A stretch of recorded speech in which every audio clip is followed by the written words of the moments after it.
Bonjour à toutes et à tous, bienvenue sur la chaîne. Aujourd'hui, j'ai envie de me découvrir La Lignée Sacrée. Donc, film que j'ai découvert par hasard dans un cache. Je suis en train de chercher un peu les films. Je suis tombé sur ce film-là, j'ai dit tiens, pourquoi pas se le tenter. Donc, je n'ai jamais entendu parler, je ne connais pas du tout. Donc, on va voir un film coréen. On va voir de quoi ça parle. Sorti quand ça 2006. Gangster pour un temps, ami pour la vie. Shisung est condamné à 7 ans de prison pour tentative de meurtre. Le chef de son clan lui avait ordonné d'éliminer le patron de la mafia adverse. Mais il comprend bientôt que son boss l'a trahi quand ses parents sont assassinés. Il s'échappe de prison pour se venger et retrouve son meilleur ami qui va devoir choisir entre amitié et loyauté envers son clan qui lui demande d'éliminer Shisung. De superbes combats et une touche d'humour noir pour une peinture au vitriol. Des relations entre gangsters. Un succès box-office coréen. Donc je connais pas non plus les acteurs, on va voir de quoi ça parle. Donc je viens de finir La Lignée Sacrée.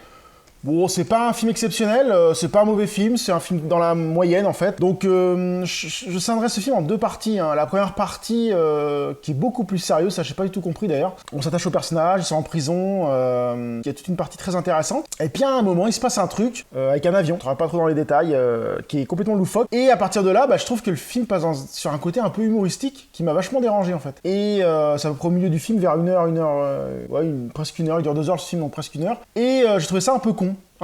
Et le film devient beaucoup moins bon en fait. Et j'ai trouvé ça, je sais pas, et ça m'a vraiment gêné. Dans la première partie, notre héros est condamné, est en prison. Donc j'aime bien le côté prison, c'est super sympa, il se fait des amis, machin, enfin voilà.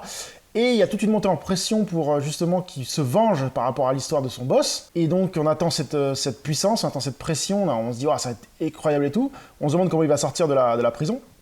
Donc au début, il y a la première essai d'évasion est intéressant, on se dit ouais ça peut être plausible. Puis la deuxième par contre c'est complètement loufoque, voire impossible, et ça fonctionne et voilà. Et il se retrouve dehors et à partir de là, ça rame, ça avance plus, il rencontre son boss, j'ai l'impression que tout est condensé très rapidement et dans la dernière demi-heure t'as tout ce qui se passe d'un coup quoi.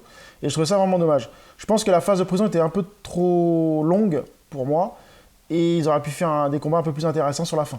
C'est ça que sur la fin, si tu réfléchis bien, niveau combat, il n'y a pas grand-chose. Il y a juste une mêlée où ils se battent. Il n'y a pas un grand combat avec un boss. Il n'y a pas de combat entre deux... Enfin, ouais. Bon, après, à part la façon dont ils sont sortis de prison, le reste est assez réaliste. Donc non, ça reste un film moyen pour moi. Pas un bon film, pas un mauvais film, voilà. Donc La Lignée Sacrée...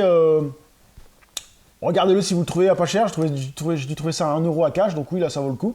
Mais autrement, c'est un film ce que j'appelle des films popcorn, c'est des films qui sont un peu dans l'oubliette, c'est-à-dire qu'en fait on le regarde une fois, on trouve ça correct, on le pose sur l'étagère et on n'y revient pas. Ce ne sont pas des films pour moi, comme certains films, on revient tout le temps au bout de quelques années, et on l'oublie en fait, c'est bien dommage. Mais bon, ça reste un film à voir au moins une fois, La Lignée Sacrée. Donc sur ça, je vous dis à très bientôt sur la chaîne, salut!